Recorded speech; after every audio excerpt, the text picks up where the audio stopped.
بسم اللہ الرحمن الرحیم، السلام علیکم۔ آپ دیکھ رہے ہیں الف نیوز اور میں ہوں آپ کے ساتھ ماجد علی۔ شامل کرتے ہیں پاکستان اور دنیا بھر سے بریکنگ نیوز ہیڈ لائنز۔ فلسطینی مزاحمتی تنظیم حماس نے واضح اعلان کر دیا ہے کہ وہ آزاد اور خود مختار فلسطینی ریاست کے قیام تک ہتھیار نہیں ڈالے گی۔ حماس کے سیاسی بیورو کے رکن محمد نزال نے انٹرویو میں کہا کہ اسرائیل کا یہ مطالبہ ناقابل قبول ہے کہ حماس فلسطینی ریاست بننے سے پہلے غیر مسلح ہو جائے۔ انہوں نے کہا ہے کہ دنیا کی کسی بھی آزادی کی تحریک نے آزادی سے پہلے اپنے ہتھیار نہیں چھوڑے، چاہے وہ جنوبی افریقہ، افغانستان، ویتنام، الجزائر یا آئرلینڈ ہو۔ ان کا کہنا تھا کہ حماس صرف اس وقت غیر مسلح ہوگی جب ایک آزاد فلسطینی ریاست قائم ہوگی۔ انہوں نے مزید بتایا کہ تنظیم امریکی صدر ڈونلڈ ٹرمپ کے غزہ پلان پر غور کر رہی ہے اور جلد ہی اپنا موقف باضابطہ طور پر پیش کر دیا جائے گا۔ یاد رہے کہ امریکی صدر ڈونلڈ ٹرمپ نے حال ہی میں 20 نکاتی امن منصوبہ پیش کیا تھا، جس میں فوری جنگ بندی، یرغمالیوں اور قیدیوں کا تبادلہ، اسرائیلی فوج کا مرحلہ وار انخلا، حماس کا غیر مسلح ہونا اور ایک عبوری حکومت کا قیام شامل ہے۔ ڈونلڈ ٹرمپ نے حماس کو اس منصوبے پر جواب دینے کے لیے 3 سے 4 دن کی مہلت دی تھی۔ خبر کے اگلے حصے میں بات کرتے ہیں حماس کے انکار کے بعد امیر قطر کا ٹرمپ سے ہنگامی ٹیلی فونک رابطہ۔ حماس کے غیر مسلح ہونے سے انکار کے بعد امیر قطر شیخ تمیم بن حمد الثانی نے امریکی صدر ڈونلڈ ٹرمپ سے ٹیلی فونک رابطہ کیا اور غزہ جنگ بندی منصوبے پر تبادلہ خیال کیا۔ وائٹ ہاؤس کی ترجمان کیرولین لیوٹ نے کہا کہ یہ گفتگو حساس نوعیت کی تھی، اس لیے اس کی تفصیلات نہیں بتائی جا سکتی، تاہم انہوں نے امید ظاہر کی ہے کہ حماس امریکی صدر کے پیش کردہ منصوبے کو منظور کر لے گی۔ لیوٹ نے کیرولین لیوٹ کے مطابق صدر ڈونلڈ ٹرمپ جلد ہی حماس کے لیے ڈیڈ لائن مقرر کریں گے۔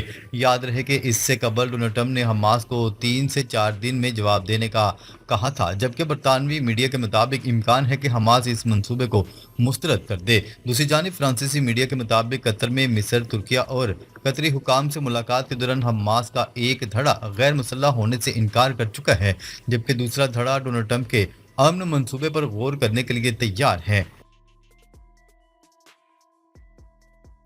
خبر کے اگلے حصے میں بات کرتے ہیں غزہ شہر سے نہ نکلنے والے دہشت گرد تصور ہوں گے، اسرائیل کی فلسطین کو انخلا کی آخری وارننگ۔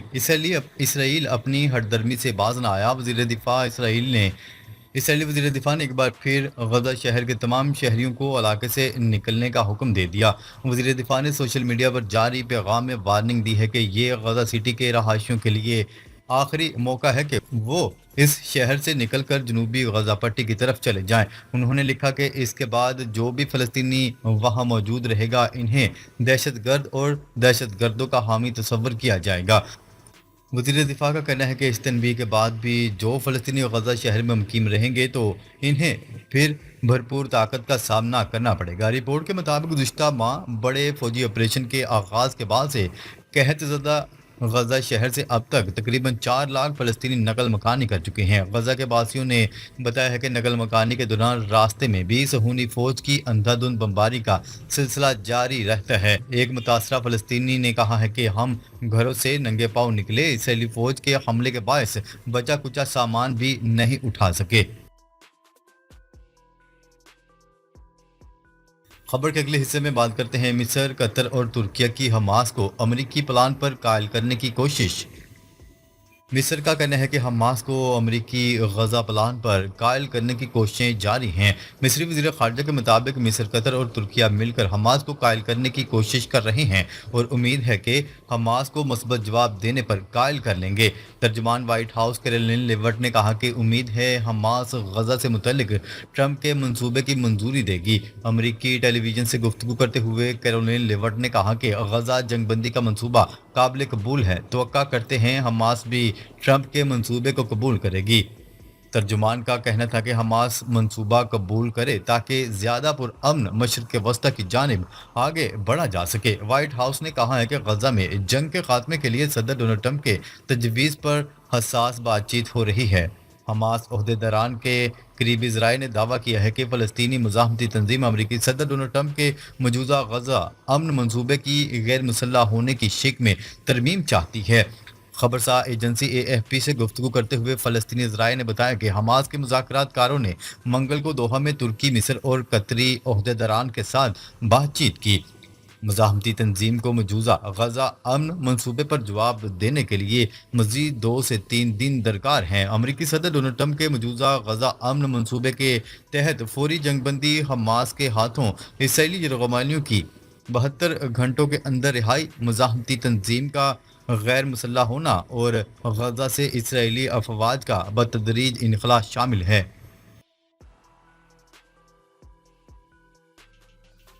خبر کے اگلے حصے میں بات کرتے ہیں، فلسطینیوں کو نظر انداز کر کے تنازع حل نہیں کیا جا سکتا۔ روسی صدر ولادیمیر پیوٹن نے ولدائی کانفرنس سے خطاب کرتے ہوئے کہا، دنیا میں کوئی ایسی طاقت نہیں جو سب کو حکم دے کہ کیا کرنا ہے۔ دنیا کو کوئی طاقت اکیلے نہیں چلا سکتی۔ روس نیٹو پر حملہ کرنے جا رہا ہے، ایسی باتیں یقین کے قابل نہیں۔ یورپی لیڈر پرسکون ہو جائیں، سکون سے سوئیں، اپنے مسائل پر قابو پائیں۔ کوئی روس کے ساتھ فوجی میدان میں مقابلہ کرنا چاہتا ہے تو آگے بڑھ کر دیکھ لے۔ ٹرمپ صدر ہوتے تو یوکرین میں جنگ سے بچا جا سکتا تھا۔ فلسطینی تنازع وہاں رہنے والی اقوام کو نظر انداز کر کے حل نہیں کیا جا سکتا۔ عالمی توازن روس کے بغیر قائم نہیں رہ سکتا۔ تمام نیٹو ممالک ہمارے خلاف جنگ لڑ رہے ہیں۔ معلوم نہیں ٹرمپ نے روس کو پیپر ٹائگر کیوں کہا۔ یوکرین کے لیے بہتر ہے وہ سمجھوتے پر غور کرے۔ امید ہے یوکرائن کی قیادت مذاکرات کی میز پر آ جائے گی، جبکہ نیٹو روس کو اسٹریٹجک شکست دینے میں ناکام رہے گا۔ روس امریکہ کے ساتھ تعلقات کی مکمل بحالی چاہتا ہے۔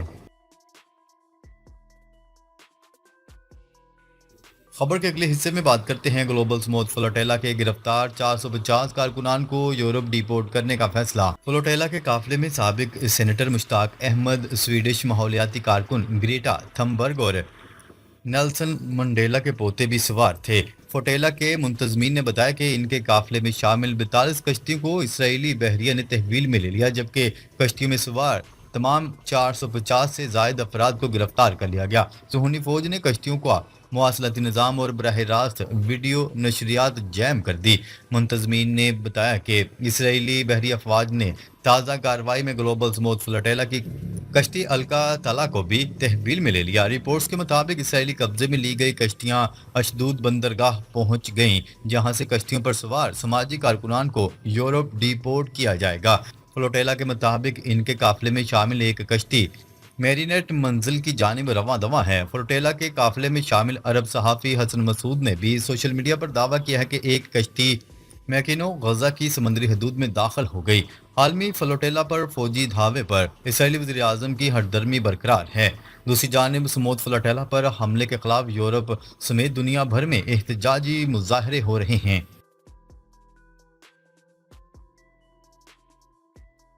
خبر کے اگلے حصے میں بات کرتے ہیں، غزہ میں اسرائیلی بمباری، مزید 53 فلسطینی شہید، ریڈ کراس نے سرگرمیاں معطل کر دیں۔ اسرائیل نے عالمی دباؤ اور تمام مطالبات کو پس پشت ڈال دیا۔ صہیونی فوج کا غزہ میں وحشیانہ کارروائیوں کا سلسلہ نہ تھم سکا۔ قابض فوج نے مزید 53 فلسطینی شہید کر دیے۔ اسرائیلی فوج کی تازہ فضائی اور زمینی کارروائیوں میں بھوک سے دوچار اور امداد کے متلاشی 13 فلسطینی بھی جان سے ہاتھ دھو بیٹھے۔ اسرائیلی فوج کے مسلسل حملوں کے باعث غزہ میں شہداء کی مجموعی تعداد 66,225 ہو گئی، جبکہ 1,68,938 افراد زخمی ہو چکے ہیں۔ فلسطینی وزارت صحت نے بتایا ہے کہ طبی عملے کو اسرائیلی فوج کی مسلسل بمباری کے باعث نقل و حرکت اور اپنے مراکز تک پہنچنے میں شدید دشواریوں کا سامنا ہے۔